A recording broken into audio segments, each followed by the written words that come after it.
അപ്പൊ ഇന്നത്തെ ഊണ് റെഡിയായി. നമുക്ക് ഊണ് വിളമ്പിയാലോ? ഇതെല്ലാം വളരെ സിമ്പിളാണ്. ഇന്നെല്ലാം നാടൻ കറികളാണ് ഉണ്ടാക്കിയത്. എളുപ്പത്തിൽ നാടൻ കറികൾ.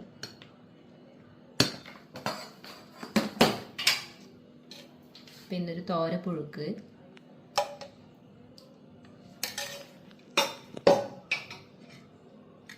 പിന്നെ മുരിങ്ങയില കൊണ്ടൊരു തോരൻ,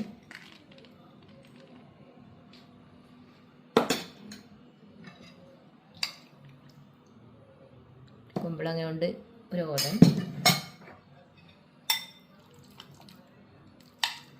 പിന്നെ ഒരു ചക്കപ്പുഴുക്ക്,